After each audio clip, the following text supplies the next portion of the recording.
नमस्कार, capital TV Uttar Pradesh में आपका स्वागत है। मैं हूं आपके साथ नवेंदु शेखर झा। प्रदेश की राजनीति में आजम खान का नाम लंबे समय तक दबंग नेता के रूप में रहा है। आजम अल्पसंख्यक राजनीति के बड़े चेहरे हैं और समाजवादी पार्टी की मजबूत आवाज के तौर पर आज भी उनका नाम लिया जाता है। यही कारण है कि अखिलेश आजम मिलन को लगातार बेकरार रहते हैं। आरोप चाहे कोई भी हो, उसकी परवाह किए बगैर आजम के पक्ष में ही बोलना अखिलेश को पसंद है। अभी एक मामले में आजम बरी तो हुए हैं, लेकिन आज भी उन पर 100 से अधिक मामलों की लंबी फहरिस्त है। फिलहाल जिस मामले में वो बरी हुए हैं, पिछले दिनों वो 8 साल पहले का है, जब वे भारतीय सेना पर दिए गए विवादित बयान के कारण पकड़ में आए थे। लेकिन इसके बावजूद आजम खान की सियासी और व्यक्तिगत हकीकत यही है कि वे आज भी जेल से बाहर नहीं आ पा रहे हैं। वजह साफ है, जिसके बारे में मैंने पहले भी बताया है कि उन पर दर्ज मुकदमों की फहरिस्त 100 पार है, जिनसे निकल पाना फिलहाल असंभव नजर आ रहा है। योगी राज में तो सेना वाला यह फैसला भले ही उनके लिए कानूनी राहत हो, लेकिन राजनीतिक रूप से यह राहत बहुत सीमित मानी जा रही है। हम ये बात क्यों कह रहे हैं, इसकी असल हकीकत समझिए। आजम खान पर दर्ज मुकदमे किसी एक बयान या मामले तक सीमित नहीं है। प्रदेश में 2017 में सत्ता परिवर्तन के बाद आजम खान के खिलाफ मामलों की संख्या तेजी से बढ़ी। कुल 111 मुकदमे उनके खिलाफ दर्ज हुए, जिनमें से अधिकांश रामपुर जिले से जुड़े हैं। इनमें जमीन से जुड़े राजस्व मामले, सरकारी संपत्तियों से जुड़े केस और अन्य आपराधिक मामले शामिल हैं। अब तक 16 मामलों का निपटारा हो चुका है, जबकि बड़ी संख्या में केस अभी भी मजिस्ट्रेट कोर्ट और सेशन कोर्ट में लंबित है। इस पूरी वीडियो में आपको पूरी कहानी बताएंगे। सैकड़ों केस से बड़ी मुश्किल में फंसे आजम, बरी होने के बाद भी परिवार में हाहाकार, जेल में पूरी उम्र गुजारने को लेकर मातम, अखिलेश की नहीं चली एक भी दांव। राजनीतिक गलियारों में यह बात अब खुलकर कही जा रही है कि आजम खान की कानूनी मुश्किलें इतनी ज्यादा बढ़ चुकी है कि वो निकट भविष्य में जेल से बाहर आएंगे। इसकी संभावना बेहद कम है। उनके समर्थक इसे राजनीतिक बदले की कार्रवाई बताते हैं, जबकि सरकार और उसके समर्थक इसे कानून का समान रूप से लागू होना मानते हैं। लेकिन हकीकत यह भी है कि सपा सरकार के दौर में जिन मामलों में आजम खान अक्सर कानूनी शिकंजे से बच निकलते थे, वही मामले योगी सरकार के आने के बाद गंभीरता से आगे बढ़े। यह फर्क केवल सरकार बदलने का नहीं, बल्कि शासन के तौर तरीकों का भी बताया जाता है। सपा सरकार के दौरान आजम खान सत्ता के केंद्र में थे। मंत्री पद पर रहते हुए प्रशासन और पुलिस पर उनका प्रभाव खुलकर दिखता था। कई मामलों में या तो एफआईआर दर्ज नहीं होती थी या जांच आगे नहीं बढ़ पाती थी। लेकिन 2017 के बाद तस्वीर बदली। योगी सरकार ने यह स्पष्ट संदेश दिया कि कानून सबके लिए बराबर है, चाहे वो कितना भी बड़ा नेता क्यों ना हो। इसी के साथ आजम के खिलाफ मामले की जांच तेज हुई और गिरफ्तारी से लेकर चार्जशीट तक की कार्रवाई सामने आई। यहीं से आजम खान की राजनीति का ग्राफ तेजी से नीचे गिरने लगा। जेल में लंबा समय बिताने के कारण वे ना तो जमीनी राजनीति में सक्रिय रह पाए और ना ही अपने समर्थकों के बीच पहले जैसी पकड़ बना रख पाए। आजम के समर्थक ही अब ये कहने लगे कि उनका नेता दिन रात जेल के चक्कर काटता रहता है। रामपुर, जो कभी उनका मजबूत गढ़ माना जाता था, वहां भी उनकी राजनीतिक पकड़ कमजोर पड़ती दिखी।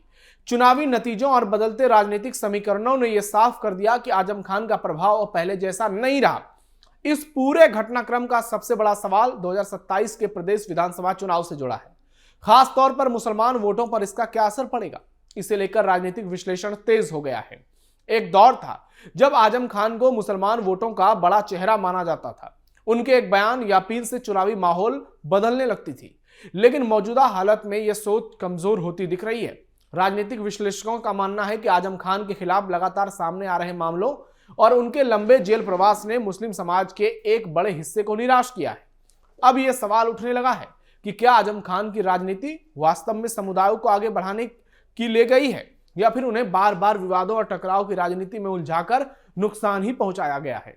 यही वजह है कि मुसलमान समाज का एक वर्ग अब उनसे दूरी बनाता हुआ नजर आ रहा है। यह भी एक बड़ा बदलाव माना जा रहा है कि मुस्लिम वोटर अब सिर्फ डर या आशंका के आधार पर वोट नहीं करना चाहते।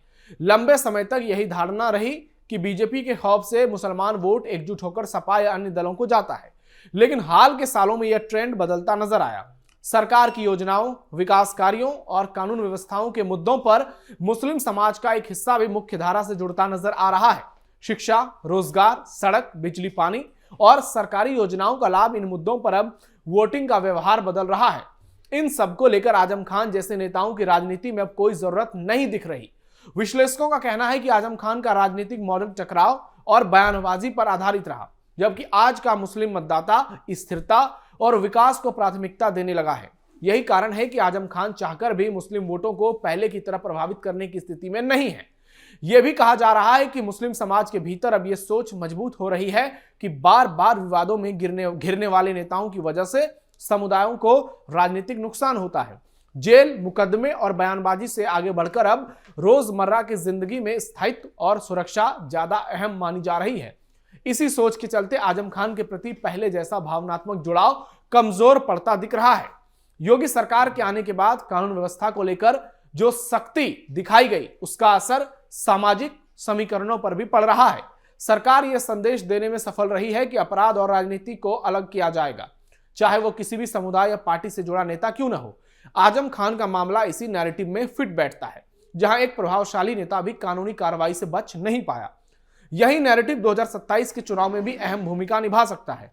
विपक्ष भले ही आजम खान को सियासी प्रताड़ना का शिकार बताए, लेकिन सत्ता पक्ष और उसके समर्थक इसे कानून का राज बताकर पेश करेंगे। वहीं मुस्लिम मतदाता के सामने यह भी सवाल है कि क्या वो ऐसे नेता के साथ खड़ा हो जो सालों से जेल और विवादों में उलझा है, या फिर विकास और स्थिरता की मुख्य धारा से वो जुड़ना पसंद करेगा।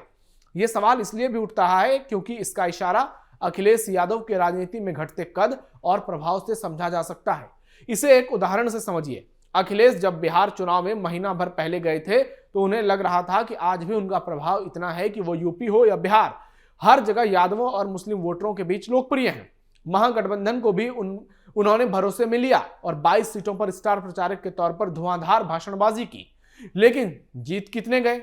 मात्र 2 सीट, एक सिवान से रघुनाथपुर, जहां से माफिया शहाबुद्दीन का बेटा उसामा शहाब खड़ा था, और दूसरी सीट मधुबनी की बिस्फी, जहां मुसलमान वोटर बहुत ज्यादा है। मतलब साफ है कि बिहार के यादवों ने अखिलेश का भ्रम तोड़ दिया। मुसलमानों ने भी उन्हें उतना भाव नहीं दिया, क्योंकि जो सीट ओसामा ने जीती वो अखिलेश के कारण नहीं, बल्कि वो मुसलमानों के ध्रुवीकरण के चलते। मैंने यहां अखिलेश का जिक्र इसलिए किया क्योंकि यूपी में उनसे बड़ा विपक्षी चेहरा तो कोई है नहीं। वो यूपी से तो 2017 और फिर 2022 में खदेड़ ही दिए गए थे, बिहार में भी खदेड़े गए, और यह सब हुआ योगी आदित्यनाथ की गुड गवर्नेंस के चलते, जिनकी राजनीति में ही अखिलेश को अप्रासंगिक बना दिया। और इसलिए वे खुद को इतने असहाय और लाचार समझने लगे कि यूपी की राजनीति में अब आजम खान जैसे दगे हुए कारतूस को साथ लेकर चलने को वो आज भी मजबूर हैं। और इसलिए 100 से ज्यादा मामले के आरोपी के साथ बार बार मिल रहे हैं, उनके कशीदे पड़ रहे हैं। कुल मिलाकर सेना पर बयान वाले मामले में बरी होना आजम खान के लिए एक कानूनी राहत जरूर है, लेकिन इससे उनकी राजनीति तस्वीर नहीं बदलती। दर्जनों मुकदमे, लंबा जेल का अनुभव और बदला हुआ सामाजिक माहौल, इन सबके बीच आजम खान का प्रभाव लगातार सिमटता दिख रहा है। 2027 के विधानसभा चुनाव में यह देखना अहम होगा कि क्या वे किसी तरह मुस्लिम वोटों को प्रभावित कर पाते हैं, या फिर यूपी की राजनीति में उनका दौर अब इतिहास बनकर रह जाता है। आपको क्या लगता है? कमेंट बॉक्स में अपनी राय जरूर दीजिए। हमारे इस वीडियो को लाइक कीजिए, शेयर कीजिए और चैनल को सब्सक्राइब जरूर कीजिए। फिलहाल के लिए इतना ही, धन्यवाद।